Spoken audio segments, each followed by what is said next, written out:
In a single day, power shifted. The world's most powerful nations were no longer in control. They were on their knees. And it wasn't bullets or bombs that did it, it was oil. The lifeblood of modern civilization, the silent force that powers cities, fuels armies, and keeps economies running, had suddenly become the sharpest weapon on the global stage. On that day, the Middle East, often underestimated yet holding the keys to the world's energy supply, decided to play its most powerful card. It began quietly, almost imperceptibly, with a decision made behind closed doors in palaces and meeting rooms. Leaders gathered, aware that the world's dependency on their oil was no longer just an economic advantage, it was a strategic one. And in a move that would stun markets, shock governments, and send ripples through every continent, the flow of oil slowed, then stopped. Panic spread like wildfire. Prices soared overnight, factories stalled, and shipping fleets sat idle in harbors. From the bustling streets of New York to the industrial hubs of Europe and Asia, the hum of modern life grew quieter. World leaders who once dictated terms were now making frantic calls, arranging urgent flights, and offering concessions they would never have considered before. But this was more than just an economic crisis. It was a historic reversal of power. For decades, the West had dictated policy to the East, using military might, political influence, and economic pressure to get what they wanted. Now, the tables had turned. The Middle East was not demanding revenge, it was demanding respect, and it knew the world could not function without bowing to its terms. This was the day the world learned a truth it had long ignored in the modern age. Oil could be more powerful than any army, and when the taps were closed, even the mightiest nations had no choice but to bend. The sudden decision to weaponize oil was not made in a vacuum. It was the product of years of geopolitical tension, economic manipulation, and a growing realization among Middle Eastern leaders that the balance of power had always been tilted against them. For decades, they had watched the world's most influential capitals dictate prices, control trade routes, and treat the region's vast energy reserves as a mere resource to be exploited rather than a sovereign asset. But this time, the tables turned. When the announcement came, it was more than a policy shift. It was a declaration of independence. Almost overnight, oil ceased to be a silent commodity and became a loud, undeniable instrument of leverage. The shockwaves were immediate and global. Markets trembled, stock exchanges spiraled, and the political elite in major economies found themselves scrambling for solutions. It wasn't just about economics, it was about humiliation. The nations that once thought themselves untouchable were now at the mercy of a decision made thousands of miles away in a room they had no control over. Behind the scenes, the move was calculated with precision. The timing coincided with existing global vulnerabilities, wars elsewhere, supply chain fragility, and growing domestic unrest in many countries. By cutting the flow, the Middle East didn't just disrupt economies, it exposed how fragile the entire global system really was. This was more than a strike at the heart of financial markets. It was a reminder that in the age of energy dependence, control over resources could rival, or even surpass, the power of military might. The world had just learned a lesson it would never forget, and the region had found its most potent form of influence. The ripple effect of the oil decision was felt almost instantly across the globe. In financial districts from New York to London, the shock translated into panic. Prices at the pump soared overnight, factories slowed production, and airlines began slashing routes as fuel costs skyrocketed. Nations that had built their economic stability on cheap and reliable oil imports suddenly faced an uncomfortable truth. Their prosperity was not self-made, it was dependent on a resource they did not control. Diplomatic hotlines lit up as world leaders scrambled to negotiate, plead, and even pressure for a reversal of the decision. But the Middle East held firm. This was not a move made for short-term gain. It was a calculated play to rebalance the scales of power. Every passing day of reduced supply drove home the same point. Energy dependence was the Achilles heel of modern civilization. For ordinary people, the crisis was no longer an abstract geopolitical drama. It was a daily struggle. Prices of goods rose as transportation costs surged, food shortages began in certain areas, and power outages became more frequent in nations unable to meet their energy needs. The global economy, which had always been presented as a tightly connected, resilient system, was revealed to be fragile and dangerously over-reliant on a single commodity. In boardrooms and government offices, the scramble was not just to secure more oil, but to rethink the very foundations of energy policy. What began as a strategic move from the Middle East quickly became a worldwide reckoning, forcing nations to confront the uncomfortable reality that their power, influence, and security could be shattered without a single bullet being fired. Global markets didn't just react, they convulsed.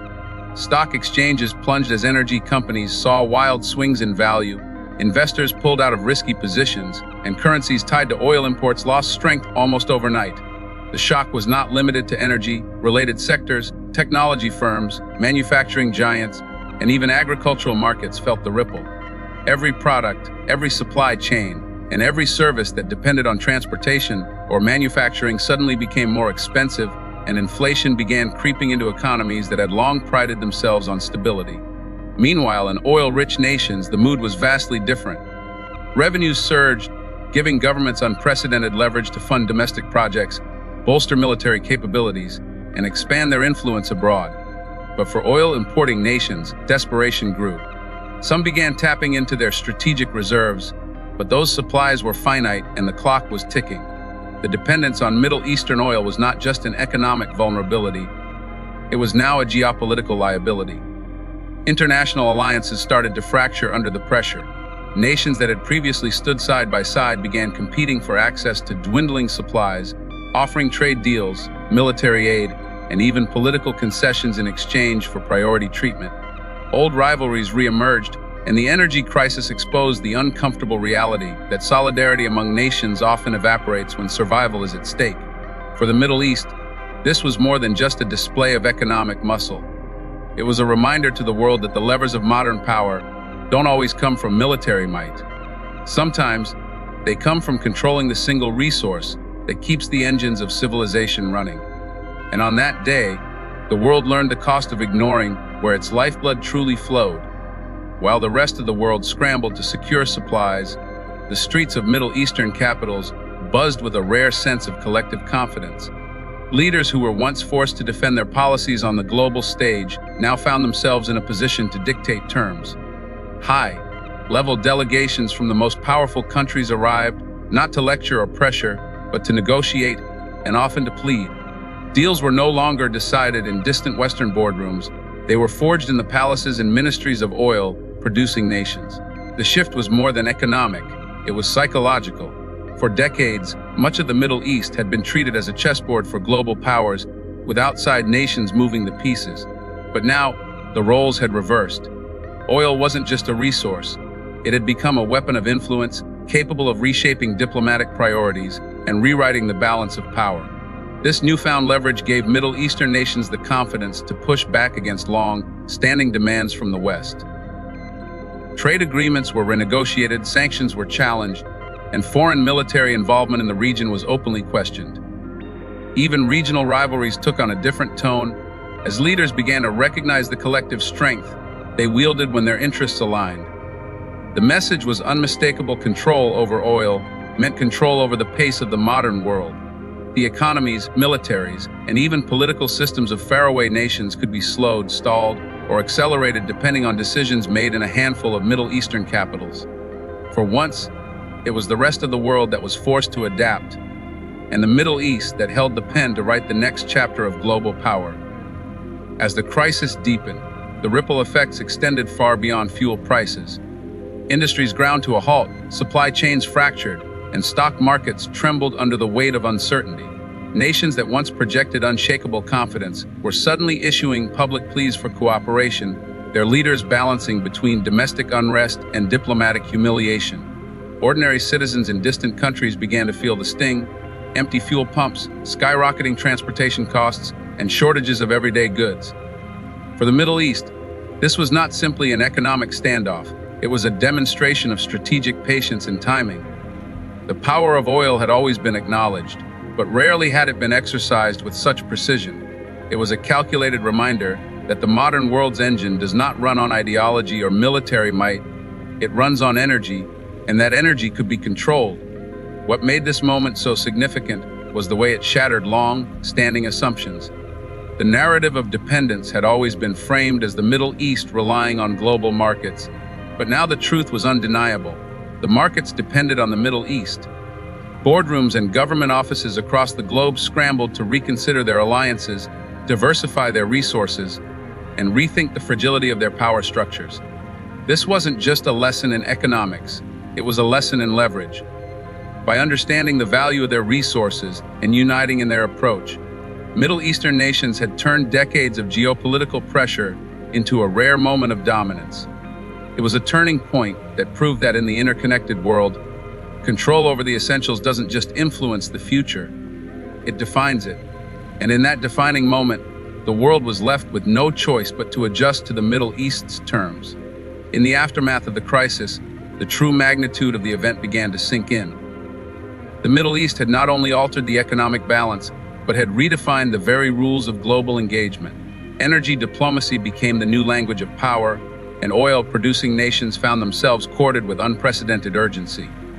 Formerly dismissive powers were now offering trade concessions, security guarantees, and technological partnerships, all in exchange for stable access to the lifeblood of modern civilization. Yet, behind the diplomatic smiles and carefully worded agreements, a deeper shift was underway. Middle Eastern leaders realized that this leverage was not fleeting, it could be sustained, amplified, and strategically deployed in the years to come. The event became a blueprint for how resource control could be used not as a blunt weapon, but as a finely tuned instrument of influence. The psychological impact was as significant as the economic one. It showed that dominance in the modern world doesn't always come from armies or arsenals, but from controlling the very foundations on which economies rest. For the rest of the world, this was a sobering wake-up call. It spurred investment in alternative energy, but also reinforced the uncomfortable reality that no rapid solution could replace oil overnight. The dependency was too deep, the transition too slow. The Middle East, for the first time in decades, was not reacting to global events. It was dictating them. This was more than just an oil shock. It was a moment when the perception of power shifted irreversibly. The nations of the Middle East had demonstrated that they could set the tempo of global politics without firing a single shot. And in doing so, they ensured that the day the world begged for oil would not be forgotten. Because it wasn't just about fuel, it was about who truly holds the keys to the future. The day the Middle East made the world beg for oil will be remembered as more than a geopolitical turning point. It was a revelation. It shattered illusions about who truly commands the engines of modern civilization. In one calculated move, the balance of power shifted from boardrooms in the West to the deserts of the East, from military might to resource mastery. It proved that in a world driven by energy, the one who controls the supply controls the story. Armies could be built, alliances could be forged, economies could rise or crumble, all without a single missile being launched. That day, oil was not just a commodity, it became a symbol of sovereignty, leverage, and survival. For decades, the narrative had been written by the world's most industrialized nations. But in that single moment, the pen changed hands. The Middle East wasn't just supplying fuel, it was setting the terms, deciding the tempo, and forcing the world to play by rules it had never agreed to, yet could not escape. And perhaps the most profound truth of all, this wasn't a display of brute force, but of strategic patience and precision. The lesson will echo through history. The greatest power is not always the one that shouts the loudest, but the one that can make the world fall silent and wait.